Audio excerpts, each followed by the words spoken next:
La journée touche à sa fin, on est toujours ici à Saint-Gilles de la Réunion.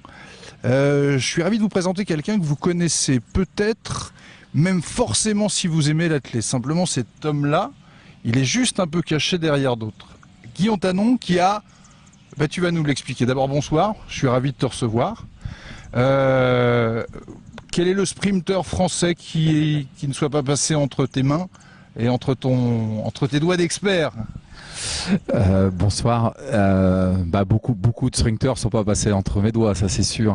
Maintenant, le premier français, oui, sous les 10 secondes est passé entre mes mains. Ouais. On peut dire que j'ai eu cette chance d'avoir le premier français sous les 10 secondes avec Ronald Pognon. C'est une chance ou c'est une conséquence de ta compétence aussi? Je crois qu'on se cache toujours derrière cette fameuse chance, mais à un moment donné, cette chance, elle se provoque, c'est-à-dire qu'on va la chercher. C'est beaucoup de travail, c'est beaucoup d'heures de travail. Je suis pas quelqu'un qui est issu du sérail de l'athlétisme d'abord. J'arrive du monde du basket, je suis prof d'éducation physique, et à côté de ça, c'est beaucoup de travail. J'ai cherché énormément, je me suis énormément documenté, j'ai été voir d'autres grands entraîneurs, écouter d'autres grands entraîneurs. C'est marrant ce que tu dis, me fait penser à quelqu'un qui a un ami qui m'est très cher et qui lui est resté dans le sérail du basket, qui s'appelle Grégor Beugnot. Le Bégor, c'était pas le meilleur, c'était pas le plus rapide, c'était pas le plus souple, mais il était incroyablement travailleur. Ouais. Et il fait une carrière de coach qui est extraordinaire. Oui, en plus, il a fait partie des gens que j'ai admirés étant basketteur moi-même à la même époque. Donc forcément, j'ai admiré Grégor Beugnot, comme des Jacques Monclar et d'autres. Voilà, donc c'est des gens qui ont marqué aussi, on va dire, ma formation, parce que c'est à travers le basket aussi que j'ai puisé des choses que je réinvestis dans l'athlétisme. Et Jacques et Bégor, c'est ce qu'on appelle des grandes gueules. D'ailleurs, ils l'ont payé dans le basket français. Hein. Et oui, énormément. Par moment, on préférait avoir des mous du genou.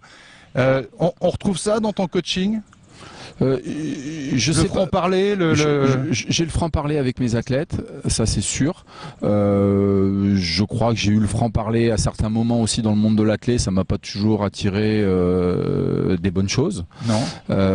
Non, je pense notamment à Pékin et puis à d'autres moments. Parce que oui, à Pékin, tu as dit des vérités, je crois me souvenir. Oui, j'ai dit des vérités au moment des relais. Je crois que et je maintiens toujours que pour moi c'était difficile d'emmener une équipe de relais qui n'était pas à la fois performante et où les gars ne jouaient pas le jeu sincèrement. C'est pas un problème de fédération, c'est un problème d'individu au sein même du relais.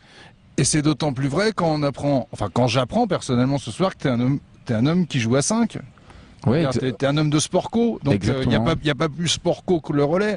Je veux dire, passer le bâton, c'est passer le ballon et mettre le shooter le plus soyeux possible. Exactement, je crois que c'est avant tout une performance collective.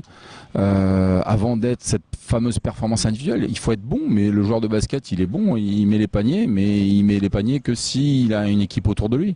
Et là, c'est un petit peu la même chose, quand on amène le bâton au bout avec le meilleur chrono possible, c'est parce que les 3 autres derrière ont été bons, quoi. Ça, c'est clair. Et les 3 autres. Les 5 autres derrière, parce Absolument. Que c'est une équipe de 6 en règle générale. Absolument. Et alors aujourd'hui, c'est vrai que donc Ronald, aujourd'hui c'est Jimmy Vico, ça a été aussi plein d'autres et puis Ouais, ça a été des gens qui m'ont amené où je suis aussi avec une superbe collaboration comme David Patros qui a été le premier français que j'ai amené d'abord se qualifier au jeu et c'était à Sydney donc avec 10-13.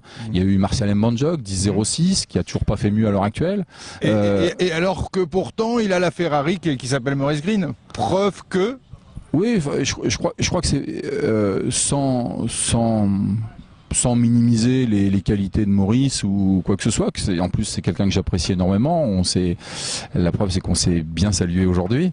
Je crois que c'est pas parce qu'on a été un grand champion qu'on peut être un grand entraîneur. Moi, j'ai pas été un grand champion et je m'estime pas être un grand entraîneur. J'estime avoir eu des athlètes que j'ai pu amener et leur permettre de réaliser leurs rêves. Alors, quelque part. Justement, moi, je suis un passionné de l'entraîneur et du coach. Qu'est-ce qui se passe quand ton premier champion il passe sous la barre des 10? Parce qu'on se doute de ce qui se passe dans la tête de Ronald Pognon. Mais toi, là, t'es où? T'es dans la tribune? Je suis dans la tribune. Est-ce que tu sens le truc? Est-ce que tu te dis il a des cannes de feu, c'est ce soir? Je me disais que ça faisait quelques jours qu'il était capable de faire ça, et je pense que si Ronald m'avait écouté à l'époque, s'il avait continué de travailler plutôt que de s'enflammer avec cette fameuse performance de 9,99, je pense qu'il aurait pu être le premier Français à 9,85, 9,90. Donc il aurait pu amener ce record de France en dessous de celui de Christophe à l'heure actuelle, de Christophe Lemaitre. Et j'en suis persuadé, parce que les chronos qu'il faisait à l'entraînement étaient monstrueux.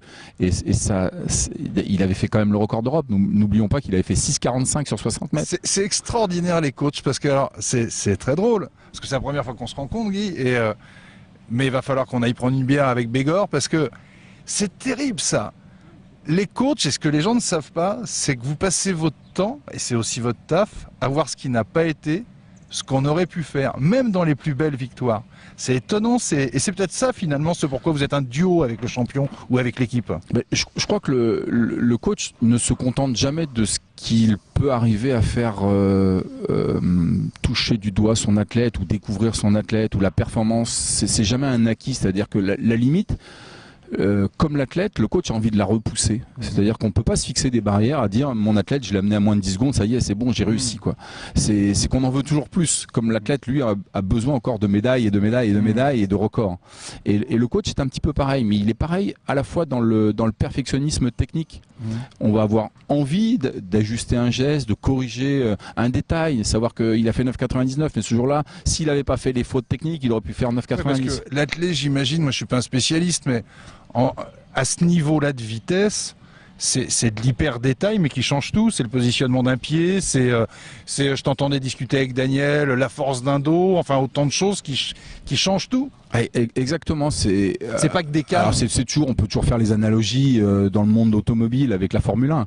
Je crois que le type de pneumatique va avoir son importance, et là c'est un petit peu la même chose, c'est-à-dire que la qualité du départ, la qualité des appuis, la qualité du placement au cours de la course va changer complètement les choses. J'ai le souvenir une anecdote, c'était avec Christine sur une course de la Christine Aron, oui, ouais, Christine Aron que j'ai aussi entraîné. Oui, puis qui a eu quelques petits résultats, sauf erreur de ma part. Oui, les deux médailles mondiales qu'elle a obtenues à Helsinki avec ma collaboration. Ouais, donc oui, c'était ça. Mais j'ai le souvenir de Christine qui, sur une course, à un moment donné, elle est en tête de la course. Son bassin lui échappe, enfin le placement échappe à un moment donné, et en une fraction de seconde, elle arrive à le replacer et elle repasse devant alors qu'elle venait de se faire dépasser par les filles, et elle gagne la course. Et je me dis que ce genre de petits détails, c'est le petit grain de sable qui peut t'empêcher de gagner la médaille d'or au jeu, la médaille d'or au championnat. Et dans le fond, ça te met pas en colère que ceux qui le lendemain vont commenter en bien ou en mal soient incapables de voir ça, parce que le téléspectateur le voit pas et finalement soit dans une relation, je suis content, je suis déçu. Il va au spectacle, je suis content, Christine a la médaille, je suis déçu, Christine n'a pas la médaille. Mais quand après ça, effectivement, des pistes menues vont dire ouais, mais elle aurait dû, machin, sans voir ça te fout en colère, non? Des fois, oui, ça m'a souvent mis hors de moi. Alors maintenant, je relativise un petit peu, je prends un peu plus de distance, j'ai vieilli, quoi. Je crois que je deviens un peu plus sage. Ouais. Donc, je me dis que moi, je l'ai vu, c'est le principal. J'en discute avec l'athlète que je coach, et puis on essaye d'améliorer ça, et j'essaye aussi de les tempérer, eux, parce que quand on a une fougue comme ça, quand on est jeune, comme un Jimmy Vico, comme un Yannick Fonsa ou autre, on a tendance à bondir, à s'énerver parce qu'on aura un commentaire plutôt négatif et qu'on n'aura pas vu ce genre de détails. Alors c'est un petit peu... Tu sens le poids là des médias, justement, on parlait tout à l'heure avec Jimmy du web, de cette force-là instantanée, de l'analyse, d'être présent. Tu sens ça a changé? Oui, ça a changé. C'est-à-dire que maintenant, l'information, t'as pas fini la course, t'as pas eu le temps de l'analyser avec ton athlète, elle est déjà sur le web, elle est déjà interprétée, elle est déjà critiquée ou adulée ou ce que tu veux. Mais oui, on le ressent parce que maintenant, des médias comme Facebook et autres, tu te retrouves tout de suite avec la vidéo dans la seconde où il a franchi la ligne. Il y a même des présidents de FMI, s'il n'y avait pas eu de Twitter, il serait peut-être président de la République, on va savoir. Exactement. Comme quoi Twitter peut être dangereux. On balance pas de nom. Juste une question pour finir, Guy. Et je te demande pas de réponse précise.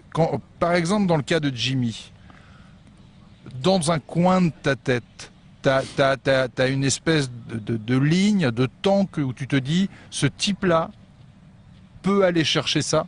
Après ça, le combien ne me regarde pas, mais... Ouais. Avec un garçon comme Jimmy, j'ai la seule peur que j'ai de ce garçon, c'est sa fragilité musculaire.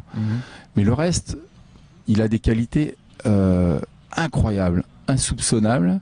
Et je me dis qu'il peut nous réserver un jour. Enfin, si, il te surprend, toi qui es dans son quotidien? Oui, il me surprend. C'est un homme fort de la piste, quoi. C'est vraiment un homme fort de la piste. Il surprend tous ses partenaires d'entraînement.